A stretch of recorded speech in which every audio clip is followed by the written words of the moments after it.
അന്ന് ഒരു ഞായറാഴ്ചയായിരുന്നു. രാവിലെ മദ്രാസിൽ നിന്ന് ബ്രദർ വിക്ടറും ബ്രദർ ഷാജിയും ഒരു ഗ്രൂപ്പായിട്ട് അന്ന് മദ്രാസിൽ പോയിട്ട് വന്ന്, അന്ന് പോയ ബ്രദർ റൂഡിയും സിസ്റ്ററും ഒക്കെ ഇന്നിവിടെ അവിടെ നിന്ന് ഒരു മദ്രാസിൽ നിന്ന് ഡ്രൈവ് ചെയ്ത് നിന്ന് വന്നിട്ടുണ്ട്. അന്ന് നാളെയാണ് മരിച്ച ദിവസം. അങ്ങനെ അന്ന് രാവിലെ വന്നു. ഞങ്ങൾ ഒന്നിച്ച് രാവിലെ എടപ്പള്ളി പള്ളിയിൽ പോയി കുർബാനയ്ക്ക് പോയി. കുർബാന കഴിഞ്ഞപ്പോഴത്തേക്കും ബ്രദർ വിക്ടർ പെട്ടെന്ന് നേരത്തെ ചെല്ലണമെന്ന് പറഞ്ഞ് അങ്ങനെ ഞങ്ങൾ രണ്ടുപേരും കൂടി ബസ്സിൽ കയറി കൊച്ചിയിലേക്ക് പോയി. യാത്ര പോയി. ഇന്നെന്ന പോലെ ഞാൻ ആ യാത്ര ഓർക്കുകയാണ്. ആ യാത്രയിൽ ബ്രദർ ഷാജി പല കാര്യങ്ങൾ പറഞ്ഞു. വളരെ അത്ഭുതകരമായിട്ട് എനിക്ക് തോന്നിയ പല പല കാര്യങ്ങളുണ്ട്. ഒന്ന് പറഞ്ഞു, നമ്മളെപ്പോഴും മരിക്കാൻ തയ്യാറായിട്ടിരിക്കണം. ഞാൻ നോക്കുമ്പം 26-27 വയസ്സുള്ള ഒരു വളരെ യങ്ങായിട്ടുള്ള ബ്രദർ, നമ്മളെപ്പോഴും മരിക്കാൻ തയ്യാറായിട്ടിരിക്കണം. ഞാനൊന്നും മരണത്തെക്കുറിച്ച് ചിന്തിച്ചിട്ട് പോലുമില്ല. എന്നിട്ട് പറയുകയാണ്, ഒരു വചനം പറഞ്ഞു, നമ്മളെപ്പോഴും അറക്കാനുള്ള കുഞ്ഞാടിനെ പോലെയാണ്. യെശയ്യാ പ്രവാചകൻ്റെ പുസ്തകത്തിൽ 53-ാം അധ്യായത്തിലൊരു വചനമുണ്ട്. സങ്കീർത്തനം 69-ലും പറയുന്നത് നമ്മൾ അറക്കാനുള്ള കുഞ്ഞാടിനെ പോലെയാണ്. ഞാൻ ഓർത്ത് ഇതെന്താ ഇങ്ങനെയൊക്കെ പറയുന്നത്? എനിക്കൊന്നും മനസ്സിലായില്ല. ഈശോ തൻ്റെ ശിഷ്യന്മാരോട് പറഞ്ഞതുപോലെയാണ് എൻ്റെ സിറ്റുവേഷൻ. ശിഷ്യന്മാർ കൂടെയൊക്കെ നടന്നപ്പോൾ ഈശോ പല കാര്യങ്ങൾ പറഞ്ഞു. എങ്കിലും അവർക്കത് ഗ്രഹിക്കാൻ സാധിച്ചില്ല. അവർക്ക് ഗ്രഹിക്കാൻ സാധിക്കാത്ത വിധം അവരുടെ കണ്ണുകൾ അന്ധമായിരുന്നു. അങ്ങനെ കുറച്ചുകൂടെയൊക്കെ കഴിഞ്ഞ് പോയി. ഞങ്ങളന്ന് ഇന്നത്തെ എയർപോർട്ടല്ല, പഴയ എയർപോർട്ടിൻ്റെ സ്ഥലമായപ്പോഴത്തേക്കും വീണ്ടും ഒരു കാര്യം പ്രത്യേകമായിട്ട് ഞാൻ പറഞ്ഞു ഓർക്കുന്നുണ്ട്. എന്നോട് ചോദിച്ചു, ബ്രദർ കുതിരപ്പുറത്ത് കയറി സഞ്ചരിച്ചിട്ടുണ്ടോ? ഞാൻ പറഞ്ഞു, ഉണ്ട്, എനിക്ക് കുതിരപ്പുറത്ത് കയറുന്നതൊക്കെ വളരെ ഇഷ്ടമാണ്. ഞാൻ വളരെ കൊച്ചു ചെറുക്കനാണ്, വളരെ എൻത്യൂസിയാസ്റ്റിക്കായിട്ട് മറുപടി പറയുകയാണ്. ബ്രദർ ഷാജിയുടെ ഏറ്റവും വലിയൊരു പ്രത്യേകത വളരെ ശാന്തനും സൗമ്യനുമായ ഒരു പ്രവർത്തനം. വിശുദ്ധ അഗസ്തീനോസിനോട് ഒരിക്കൽ ചോദിച്ചു, സെയിൻറ്റ് അഗസ്റ്റിനോട് ചോദിച്ചു, ദൈവത്തെക്കുറിച്ച് എന്താണ് പറയാനുള്ളത്? 2 വാക്കിൽ വിശുദ്ധ അഗസ്തീനോസ് പറഞ്ഞു, ദൈവമെന്ന് പറയുന്നത് നിതാന്തമായ പ്രശാന്തതയും നിരന്തരമായ പ്രവർത്തനവുമാണ്.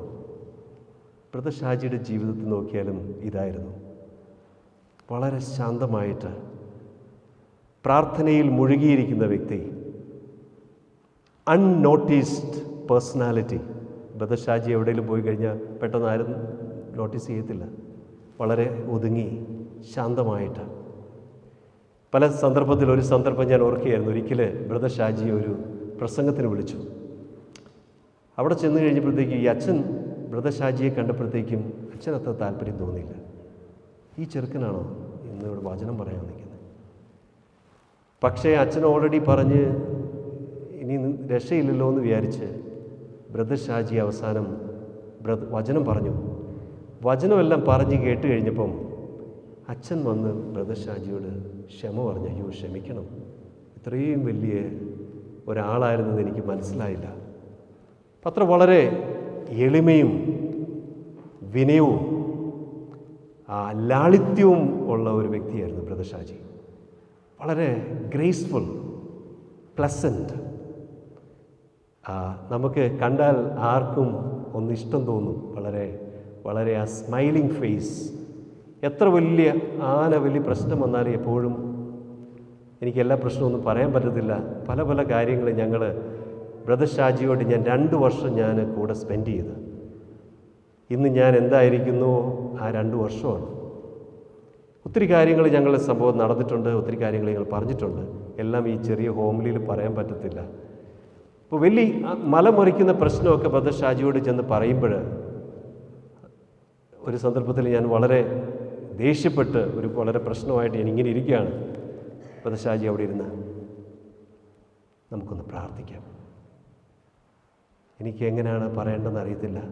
നമുക്കൊന്ന് പ്രാർത്ഥിക്കാമെന്ന് പറഞ്ഞ നിമിഷത്തിൽ ഈശോ മത്തായിയുടെ സുവിശേഷം 14-ാം അധ്യായത്തിൽ ആ അലറി വരുന്ന തിരമാലയോട് ഈശോ ഒറ്റ വാക്കേ പറഞ്ഞുള്ളൂ, ശാന്തമാകുക. ആ ഒരൊറ്റ വാക്കിൽ നമുക്ക് പ്രാർത്ഥിക്കാം. എൻ്റെ മല പോലുള്ള പ്രശ്നങ്ങളും ഇങ്ങനെ അങ്ങോട്ട് ഡിസപ്പിയർ ചെയ്ത സംഭവം ഞാൻ ഓർക്കുകയാണ്. അപ്പം അതുകൊണ്ട് ബ്രദർ ഷാജിയുടെ എളിമ, ബ്രദർ ഷാജി ആ അവസാനം പറഞ്ഞ വാക്ക്, ബ്രദർ ഷാജി ഒരു വിശുദ്ധനാണ്, ദൈവത്തിൻ്റെ കൂടെയാണ് എന്ന് ഒന്നാമത്തെ സാക്ഷി ഞാൻ പറയും. കാരണം ഞങ്ങൾ ആത്മസുഹൃത്തുക്കൾ, ഒന്നിച്ചൊരു കുഴി മരിക്കണം എന്ന് പറഞ്ഞ് നടന്ന ആൾക്കാരാണ് ഞങ്ങൾ രണ്ടുപേരും. അങ്ങനെ ബ്രദർ ഷാജി അതിനു മുമ്പ് ഒരാഴ്ചയ്ക്ക് മുമ്പ് കുമ്പസാരിക്കാൻ പോയി. എപ്പോഴും നമ്മൾ മരിക്കാൻ തയ്യാറായിരിക്കണം. ഏറ്റവും നമ്മുടെ ജീവിതത്തിലെ ഇമ്പോർട്ടൻ്റ് കാര്യം ഞാൻ ഓർക്കുകയായിരുന്നു. ഒരിക്കൽ എൻ്റെ ബിഷപ്പ്, ഞങ്ങൾ ഒരു വളരെ ഇമ്പോർട്ടൻ്റ് മീറ്റിങ്ങിന് ഞങ്ങൾ റോമിന് പോവുകയാണ്. അപ്പം സെക്രട്ടറി ഓഫ് സ്റ്റേറ്റുമായിട്ടാണ് മീറ്റിംഗ്, വളരെ ഇമ്പോർട്ടൻ്റ് കാര്യമാണ്. അപ്പം പോയ വഴിക്ക് ബിഷപ്പ് എൻ്റെ അടുത്ത് പറഞ്ഞൊരു കാര്യം ഞാൻ ഓർക്കുകയാണ്. ഞാനുണ്ട്, ജേക്കബുണ്ട്. Jacob is a new priest കമ്മ്യൂണിറ്റിയിലുള്ളതാണ്.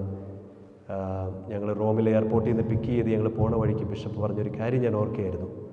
Bishop എൻ്റെ അടുത്ത് പറഞ്ഞു, what is the most important thing in our life?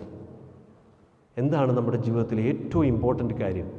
നമ്മളിവിടെ നാളത്തെ ഭയങ്കര വലിയ കാര്യങ്ങളൊക്കെ ചിന്തിച്ചിരിക്കുകയാണ്.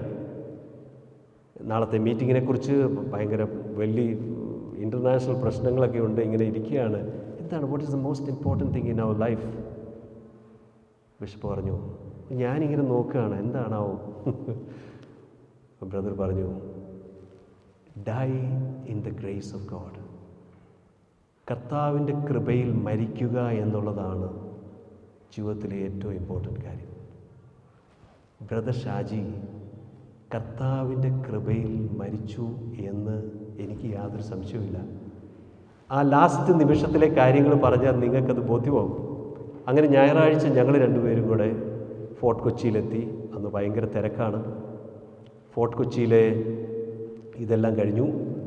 ഫോർട്ട് കൊച്ചി ഇതെല്ലാം കഴിഞ്ഞിട്ട് അന്നത്തെ പ്രെയറെല്ലാം കഴിഞ്ഞ് അന്ന് ഇവിടുന്ന് ചാച്ചനും അമ്മച്ചിയൊക്കെ വന്നിട്ടുണ്ട്. അന്ന് ഇപ്പം ഞാൻ പറഞ്ഞു, എന്നെ വീട്ടിൽ ചെന്നാൽ കയറ്റത്തില്ല, പ്രെയർ കഴിഞ്ഞാൽ ഉടനെ പോകണം. ഇല്ല, അവിടെ നിൽക്ക്, ഇതൊരു ഫെയർവെൽ എക്സ്പീരിയൻസ് ആയിരുന്നു, അവിടെ നിൽക്ക്. അങ്ങനെ നിർത്തി. ബ്രദർ വിക്ടറിൻ്റെ അവിടെ നിന്ന് ഞങ്ങൾ ഭക്ഷണം കഴിച്ചു, ഡിന്നർ കഴിച്ച് ഞങ്ങൾ വീണ്ടും ജോമോൻ ബ്രദർ ഇന്നില്ല, ജോമോൻ ബ്രദറും അച്ഛനാകാൻ പഠിക്കുകയാണ്, അവരുടെ വീട്ടിൽ ചെന്നു. അവിടുന്ന് അന്ന് ഞങ്ങൾ ഒരു ബർത്ത്ഡേ ഒക്കെ ആയിരുന്നു, അന്നൊരു ഇതൊക്കെ കഴിച്ചു. അങ്ങനെ പോയി കഴിഞ്ഞപ്പോൾ ബ്രദർ ഷാജി എന്നോട് വീണ്ടും പറഞ്ഞു, നമുക്ക് നാളെ കാഞ്ഞിരപ്പള്ളിക്ക് പോകണം. എന്തിനാണ് കാഞ്ഞിരപ്പള്ളിക്ക് പോകുന്നത് വെച്ചാൽ, അന്ന് ബ്രദർ ഷാജി ഒത്തിരി മേലോരം, കാഞ്ഞിരപ്പള്ളി, ഇവിടെ എല്ലാം പല സ്ഥലങ്ങളിൽ പോയിട്ട് സുവിശേഷം പ്രസംഗിക്കുമായിരുന്നു. മേലോരത്തൊക്കെ ഇന്ന് മേലത്തോരത്തുള്ളവരാരെങ്കിലും ഉണ്ടോ എന്ന് എനിക്കറിയത്തില്ല. അവിടെ അന്ന് ഒരു ജീപ്പേ പോകുന്നത് തന്നെ വലിയ പാടാണ്, നടന്ന് ഭയങ്കര പാടാണ്, മണിക്കൂർ. ബ്രദർ എബി ഒരു പ്രാവശ്യം പോയിട്ടുണ്ട്. അങ്ങനെ അവിടുത്തെ ഇരിക്കുന്ന ഒരച്ഛനെയും കുറച്ച് പേരെയും കൂടെ അടുത്ത ആഴ്ച നമുക്ക് പ്രെയറിന് കൊണ്ടുവരണം. അപ്പോൾ അതായിരുന്നു ബ്രദർ ഷാജിയുടെ ഒരു എളിമ. ബ്രദർ ഷാജി ഇത്രയും വളരെ പ്രീച്ചിങ്ങും ഒക്കെ ആയിട്ട് നടന്നിട്ട്, എന്നാൽ അവർ നാളെ വന്നോളൂ എന്നല്ല, എനിക്ക് അവിടെ പോയി ഈ അച്ഛനെയും കൂട്ടി നാളെ, അതായത് ചൊവ്വാഴ്ച ബ്രദർ വിക്ടറിൻ്റെ അടുത്ത് കൗൺസിലിങ്ങിന് കൊണ്ടുവരണം. അങ്ങനെ അപ്പോൾ അതുകൊണ്ട് തിങ്കളാഴ്ച വീണ്ടും രാവിലെ പോവാണ്. അപ്പോൾ എന്നോട് ബ്രദർ ഷാജി പറഞ്ഞു, നമുക്ക് രണ്ടും കൂടെ പോവാം, നമുക്ക് ബൈക്കിൽ പോകാമെന്ന് പറഞ്ഞു. അങ്ങനെ ഞങ്ങൾ ഈ മരിക്കുന്നതിൻ്റെ 2-3 ആഴ്ച മുമ്പ് ഞാനാണ് ബൈക്ക് ഓടിക്കാൻ പഠിപ്പിച്ചു. ഞങ്ങൾ രണ്ടുകൂടെ ഒന്നിച്ച് ബൈക്കിൽ പല മിഷണറി ജേണിക്കൊക്കെ പോയി. അങ്ങനെ ഞാൻ തിങ്കളാഴ്ച രാവിലെ ഒരു ഉച്ചയായപ്പോൾ ഞാൻ വന്നു. ബൈക്കിൽ ചെന്ന് കഴിഞ്ഞപ്പോഴത്തേക്കാണ് അവിടെ ഭയങ്കര മിനിസ്ട്രി ഇതെല്ലാം നടക്കുകയാണ്. അപ്പോഴാണ് ഈ കാഞ്ഞിരപ്പള്ളിയിൽ നിന്ന് വന്ന ഒരു ജീപ്പുണ്ട്, അതിൽ പോയാൽ മതി, ബ്രദർ എന്തിനാണ് ഇവിടുന്ന് ഓടിച്ച് കാഞ്ഞിരപ്പള്ളി വരുന്നത്? ഞാൻ ഭയങ്കര വിഷമമായി. ഞാൻ പറഞ്ഞു, ബ്രദർ ഷാജി ഞാൻ വരാം. ഇല്ല. അങ്ങനെ എന്തോ ആയിക്കോട്ടെ, ഞാൻ വളരെ ഡിസപ്പോയിൻറ്റഡായി.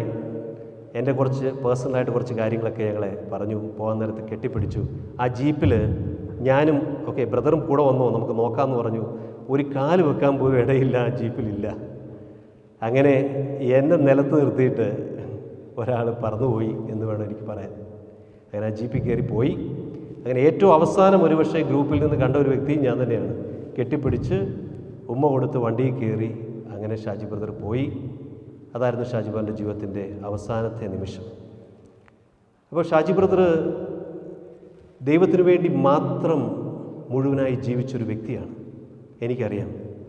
ഇതിന് 2 ആഴ്ച മുമ്പ് വേറൊരു അനുഭവം നടന്നു. നേവൽ ബേസിൽ, കൊച്ചി നേവൽ ബേസിൽ, എനിക്ക് കൊച്ചി നേവൽ ബേസിൽ അന്ന് സ്പോർട്സിൻ്റെ ഇതിൽ നേവൽ കയറാനായിട്ടുള്ള ഇത് കിട്ടി. അപ്പം ഞാൻ വന്ന് ഷാജിബോറിനോട് പറഞ്ഞു. അതുവരെ ഷാജിബോർ ഒന്നും പറഞ്ഞിട്ടില്ല. ഞാൻ ഷാജിബോറിനോട് പറഞ്ഞു, ഷാജിബോറെ, അവർ പറയുന്ന 15 വർഷത്തേക്ക് ബോണ്ട് എഴുതി കൊടുക്കണമെന്നാണ്, ഞാൻ എന്നാ ചെയ്യണം? അപ്പം ഇന്നും ആ സംഭവം ഞാൻ ഓർക്കുകയാണ്. ഷാജിബോർ പറഞ്ഞു, ബ്രദറെ നോക്ക്, എൻ്റെ ജീവിതം മുഴുവൻ ഞാൻ ദൈവത്തിന് വേണ്ടി കൊടുത്തിരിക്കുക. Why can't you, brother Shaji മലയാളത്തിലാണ് പറഞ്ഞത്, എന്തുകൊണ്ട് ബ്രദറിൻ്റെ ജീവിതവും അങ്ങനെ കൊടുത്തുകൂടാ? ആ ഒരൊറ്റ വാക്കാണ് ബ്രദറിൻ്റെ. ഞാൻ പക്ഷേ പോയിട്ട് 15 വർഷം ഒന്നും പറയാൻ നിന്നില്ല. ഞങ്ങൾ കയറി തിരിച്ചു പോന്നു. ഒരു പക്ഷേ 2 ആഴ്ച കഴിയുമ്പോൾ ഇങ്ങനെയൊന്നും സംഭവിക്കുമെന്ന് ഒരിക്കലും പ്രതീക്ഷിച്ചില്ല. അപ്പം അതുകൊണ്ട് ഇന്ന് നമ്മൾ ബ്രദർ ഷാജി 29 വർഷങ്ങൾക്ക് ശേഷവും ഇന്ന് ഈ പള്ളിയിൽ ഈ കുർബാന നടക്കുന്നുണ്ടെങ്കിൽ, ഇന്ന് ഈ കുർബാന കൂടാൻ വേണ്ടി ഇവിടെ നിങ്ങൾ വന്നിട്ടുണ്ടെങ്കിൽ, എനിക്കറിയാം അമേരിക്കയിൽ നിന്ന് വന്നിട്ടുള്ളവരുണ്ട്, ഈ കുർബാനയിൽ ഇരിക്കുന്നവരുണ്ട്, മദ്രാസിൽ നിന്ന് ഓടിച്ചു വിടുമ്പോൾ വന്നിട്ടുള്ളവരുണ്ട്, പല വിഷമവും ഒക്കെ സഹിച്ച് പലരുമൊക്കെ വന്നിട്ടുണ്ട്. അതെന്തുകൊണ്ടാണ്? ആ ബ്രദർ ഷാജി എന്ന് പറഞ്ഞൊരു വ്യക്തി എന്തോരം ജീവിതത്തിൽ സ്വാധീനിച്ചത് മാത്രമല്ല, there are a lot of people in the world they can inspire. He was not just giving inspiration. Brother Shaji ഞങ്ങൾക്ക് വേണ്ടിയിട്ട് ആ ഒരു സീഡ് വിത്തിട്ട് മുളപ്പിച്ച് ഇന്ന് ഒരു വലിയ വഴി ഞങ്ങൾക്ക് ക്യാരിസം തുറന്നു തന്നു. ഒരു സംഭവം കൂടെ വളരെ ഇമ്പോർട്ടൻ്റ് ആണ്. ബ്രദർ ഷാജി മരിച്ച അന്ന്, അങ്ങനെ ബ്രദർ ഷാജി ജീപ്പേ കയറിപ്പോയി ഞാൻ ഭയങ്കര വിഷമമായി. അത് കഴിഞ്ഞ് തിരിഞ്ഞു നോക്കിയപ്പോഴത്തേക്കും അവിടെ ബ്രദർ വിക്ടർ അന്ന് വളരെ അസ്വസ്ഥനായിട്ട്, ആദ്യമായിട്ടാണ് ഞാൻ ബ്രദർ വിക്ടർ അത്ര അസ്വസ്ഥമായിട്ട് കാണുന്നത്. ബ്രദർ ജോമോൻ ഒന്നുണ്ടായിരുന്നു. ബ്രദർ ജോമോൻ കോളേജിലേക്ക് കുറച്ച് മുമ്പ് പോയി. ഓൺലി വെരി ഫ്യൂ പീപ്പിൾ, ഇങ്ങനെ വൈകുന്നേരമായി, അതുകൊണ്ട് കുറച്ച് പേരേ ഉള്ളൂ. ബ്രദർ വിക്ടർ വളരെ അസ്വസ്ഥമായിട്ടിരുന്നിട്ട് അവിടെ ഇരിക്കുകയാണ്. ബ്രദർ വിക്ടർ ആദ്യമായിട്ട് പറഞ്ഞു, നിങ്ങൾ എനിക്ക് വേണ്ടി ഒന്ന് പ്രാർത്ഥിക്കും. ഞാൻ ആദ്യമായിട്ടാണ് കാണുന്നത്. ഇതുവരെ ബ്രദർ വിക്ടർ പ്രാർത്ഥിക്കുന്ന കണ്ടിട്ടുള്ളൂ. ഇവിടെ കൂടെ വന്നിട്ടുള്ളൂ. നിങ്ങൾ എനിക്ക് വേണ്ടി, അവിടെ കൗൺസിലേഴ്സ് സിസ്റ്റേഴ്സും ബ്രദേഴ്സൊക്കെ ഉണ്ട്, എല്ലാവരും കൈനീട്ടി ബ്രദറിന് വേണ്ടി ഒന്ന് പ്രാർത്ഥിക്കുക എന്ന് പറഞ്ഞു. ബ്രദർ അങ്ങനെ പ്രാർത്ഥിച്ചു കഴിഞ്ഞിട്ട് ബ്രദർ പറഞ്ഞ വാക്ക് ഇന്നും എൻ്റെ മനസ്സിലുണ്ട്. ബ്രദർ പറഞ്ഞു, ബ്രദർ പറയായിരുന്നു, ഞാനൊരു വിഷൻ കാണുകയായിരുന്നു. ഗോഡ് ഹാസ് ഷോൺ ഹിം ഒത്തിരി ന്യൂ ഫ്ലവേഴ്സ്, ബ്യൂട്ടിഫുൾ ഫ്ലവേഴ്സ്, ഒത്തിരി ഇങ്ങനെ ആടുകൾ കണക്ക് ഇങ്ങനെ ന്യൂ ആനിമൽ, നല്ല ബ്യൂട്ടിഫുൾ ആയിട്ടുള്ള ഇത് ഇങ്ങനെ പെട്ടെന്ന് വരുന്നതായിട്ട് കാണുകയായിരുന്നു ബ്രദർ പറയുമായിരുന്നു. ഈ സമയത്ത് ബ്രദർ ഷാജി ഓൾറെഡി മരിച്ചു കഴിഞ്ഞു. ഞങ്ങൾ അറിയുന്നില്ല, അത് കഴിഞ്ഞിട്ടാണ് ഞങ്ങൾ അറിയുന്നത്. അപ്പം ഇന്ന് എനിക്കറിയാം അതെന്തായിരുന്നു, ന്യൂ ക്യാരിസംസ് ആയിരുന്നു. ആ ക്യാരിസംസ് ഉണ്ടായതുകൊണ്ടാണ് ഞാനിന്ന് പുരോഹിതനായത്. ഞാൻ പുരോഹിതം പോയിട്ടൊരു കൈക്കാരനല്ല, എന്നാ പറയുന്നത്, സാക്രിസ്റ്റൻ പോലും ആകാനുള്ള നോ ചാൻസ്. അങ്ങനെ ആയി അനേകം സഹോദരങ്ങളും സഹോദരികളുമൊക്കെ അവരുടെ ജീവിതം ദൈവത്തിന് വേണ്ടി ഡെഡിക്കേറ്റ് ചെയ്തു എന്ന് മാത്രമല്ല, അത് കഴിഞ്ഞും ഒക്കേഷൻസ് ഇന്ന് ഉണ്ട്. ജേക്കബ് അച്ഛനായി, ജോയൽ അടുത്ത വർഷം അച്ഛനാവും, ബ്രദർ ജോമോനീസ് അച്ഛനാകും, പഠിക്കുന്നു. അങ്ങനെ ഈ വൊക്കേഷൻസ് എല്ലാം, ആ ക്യാരിസംസ് എല്ലാം വന്നത് ആ ബ്രദർ ഷാജിയുടെ മരണത്തിലൂടെയാണ്. ആ മരണത്തിലൂടെ ബ്രദർ ഷാജി ഒരു വിത്ത്, അതാണ് ക്യാരിസംസ് ഇട്ട്, അതിൻ്റെ ഫലമാണ് നമ്മൾ ഓരോരുത്തരും. അതുകൊണ്ട് നമ്മളിന്ന് 29 വർഷങ്ങൾക്ക് ശേഷം ബ്രദർ ഷാജിയെക്കുറിച്ച് ഓർക്കുമ്പോൾ ഒത്തിരി അനുഭവങ്ങൾ എനിക്ക് പറയാനുണ്ട്. ബ്രദർ ഷാജിയെക്കുറിച്ച് ഒരുപക്ഷെ ഏറ്റവും കൂടുതൽ അനുഭവം പറയാൻ എനിക്ക് കാണും. കാരണം ഞങ്ങൾ 2 വർഷം ഒന്നിച്ച് നടന്ന് ഒത്തിരി പേഴ്സണൽ എക്സ്പീരിയൻസുകളുണ്ട്. ഭയങ്കര പ്രാർത്ഥനയുടെ മനുഷ്യനായിരുന്നു. He was a man of prayer. ആ പ്രാർത്ഥന, ബ്രദർ ഷാജി എവിടെ ഇരുന്നെങ്കിലും പ്രാർത്ഥിക്കുമ്പോൾ നമ്മളിങ്ങനെ നോക്കിയിരിക്കും. ഞാൻ ഒരിക്കൽ ഓർക്കുകയായിരുന്നു, ഒരു ജൂതയിക് കൾച്ചറിൽ ഒത്തിരി പ്രാർത്ഥനകളുണ്ട്. ജൂതയിക് ട്രഡീഷനിൽ ഒത്തിരി, എല്ലാത്തിനും പ്രേയേഴ്സ് ഉണ്ട്, ബ്ലെസ്സിങ്സ് ഉണ്ട്. പക്ഷേ ഈശോയുടെ ശിഷ്യന്മാർ ഈശോ ഇരുന്ന് പ്രാർത്ഥിച്ചപ്പോഴാണ് ആദ്യമായിട്ട് ചോദിക്കുന്നത്, Lord teach us to pray. കർത്താവെ, ഞങ്ങളെ പ്രാർത്ഥിക്കാൻ പഠിപ്പിക്കണേ. എന്തുകൊണ്ടാണ്? ഈശോ മറ്റുള്ളവരെ പോലെ അല്ല പ്രാർത്ഥിച്ചത്. അങ്ങനെ ബ്രദറിൻ്റെ പോലീസ് പറയുന്നത് നമുക്ക് എപ്പോൾ പറഞ്ഞാലും ഒരു പ്രാർത്ഥന കണക്ട് ചെയ്തേ പറയത്തുള്ളൂ. അപ്പം എന്നോട് പറയുന്നു, എൻ്റെ സ്ഥലം ചെമ്പകപ്പാറ എന്ന് പറയുന്ന സ്ഥലത്ത് ഞാൻ വന്നിട്ടില്ല, നമുക്കൊരു ദിവസം പോകണം, അവിടെ വലിയ മലകളുണ്ട്, ആ മലയുടെ മുകളിൽ പോയി നമുക്ക് പ്രാർത്ഥിക്കണം. ഇവിടെ തന്നെ ആ മലയുടെ മുകളിൽ ഇരുന്ന് പ്രാർത്ഥിക്കുന്ന ഈശോയുടെ രൂപം എനിക്കറിയത്തില്ല, അതിൻ്റെ പെയിൻറ്റിങ്ങൊക്കെ മാറ്റിയോ എന്നറിയത്തില്ല. പണ്ട് ആദ്യം ഒറിജിനൽ പെയിൻറ്റിങ് ബ്രദർ ഷാജിയുടെ ഒരു അങ്കിളും കൂടെ വർക്ക് ചെയ്താണ് ആ ഒരു മലയുടെ മുകളിലിരുന്ന് ഈശോ പ്രാർത്ഥിക്കുന്നത്. അപ്പോൾ ആ ബ്രദർ ഷാജിയുടെ ആ പ്രാർത്ഥനാ അനുഭവം, തീഷ്ണത, ഈശോയെ കൊടുക്കാനുള്ള തീഷ്ണത. ഇവിടുന്ന് ഇന്ന് വണ്ടിയൊക്കെ ഇവിടെ വരും, ഇവിടുന്ന് നിങ്ങൾക്കറിയാം, ഇവിടുന്ന് കട്ടപ്പന വരെയൊക്കെ നടന്ന് രാവിലെ ബ്രദറിൻ്റെ അവിടെ വരും, അടുത്ത ബസ്സേ വരും, തിരിച്ചു വരും, ബസ് കാണത്തില്ല, അവിടെ നടന്ന് ഇവിടെ വരും. അങ്ങനെ ആ തീഷ്ണത ആണ് ബ്രദർ ഷാജിയുടെ ഏറ്റവും വലിയൊരു മിഷണറിയാക്കി മാറ്റിയത്. വളരെ കുറച്ച് സമയം കൊണ്ട് ഒത്തിരി കാര്യം ചെയ്ത്. ഞാൻ ഇങ്ങോട്ട് വന്ന വഴിക്ക് ഒരു ടോക്ക് ബ്രദർ ഷാജി അവസാനം പറഞ്ഞ ഒരു 4 ഇമ്പോർട്ടൻറ്റ് പ്രസംഗങ്ങളുണ്ട്. ദൈവഭക്തിയെക്കുറിച്ച്, ദൈവഭയത്തെക്കുറിച്ച്, അതുപോലെ ഏറ്റവും അവസാനം പറഞ്ഞ ഒരു ടോക്ക് റെക്കോർഡ് ചെയ്തിട്ടുണ്ട് വിശ്വാസത്തെപ്പറ്റി. അന്ന് ജൂലൈ 2 കൊടുത്ത ടോക്കാണ്. അന്നും ജൂലൈ 2, 1995 ഞായറാഴ്ചയായിരുന്നു. 3 ആണ് സെയിൻറ്റ് തോമസിൻ്റെ ഫീസ്റ്റ്. അന്ന് ബ്രദർ ഷാജി പറഞ്ഞ ആ പ്രസംഗം വിശ്വാസത്തെപ്പറ്റി. He was a man of faith. ആ വിശ്വാസം എന്ന് പറയുന്നത് അടിയുറച്ച വിശ്വാസം, ഒരു കത്തോലിക്കൻ ഉണ്ടായിരിക്കേണ്ട വിശ്വാസം. Yeshu Kristu, Jesus Christ is the only son of the living God and in him alone the salvation rest. That faith he had. ആ ഫെയ്ത്ത് ഇന്ന് ഞങ്ങൾക്കും പ്രഘോഷിക്കാൻ സാധിക്കുന്നത്, ആ ധൈര്യം തന്നത് ബ്രദർ ഷാജിയാണ്. അതുകൊണ്ട് 29 വർഷങ്ങൾക്ക് ശേഷവും ഒത്തിരി മനോഹരമായ ഓർമ്മകളുമായിട്ട് പോപ്പ് ജോൺ പോൾ II പറയുന്ന പോലെ we should remember our past with gratitude, remember our present with enthusiasm, live our future with hope. Brother ഷാജിയെക്കുറിച്ച് ഓർക്കുമ്പോൾ നമ്മളും ഇതാണ് ചെയ്യേണ്ടത്. നമ്മുടെ ആ പാസ്റ്റ് ദൈവത്തിൻ്റെ മുമ്പിൽ വളരെ ഗ്രാറ്റിറ്റ്യൂഡ്, നന്ദിയോടുകൂടെ നമ്മൾ ഓർക്കാനാണ് നമ്മൾ ഇന്ന് കൂടി ഈ വിശുദ്ധ കുർബാന അർപ്പിക്കുന്നത്. മാത്രമല്ല, നമ്മുടെ പ്രസൻറ്റ് ഇഗ്നേഷ്യസ് ഓഫ് ലയോള പറഞ്ഞ കണക്ക് 3 ക്വസ്റ്റ്യൻസ് നമ്മുടെ ജീവിതത്തിൽ ഇമ്പോർട്ടൻ്റ് ആണ്. എവറി ഡേ നമ്മൾ ചോദിക്കണം, ഞാൻ ദൈവത്തിനു വേണ്ടി എന്തു ചെയ്തു, ഞാൻ ദൈവത്തിനു വേണ്ടി എന്തു ചെയ്യുന്നു, ഞാൻ ദൈവത്തിനു വേണ്ടി എന്തു ചെയ്യും. These questions are going to make us really saints.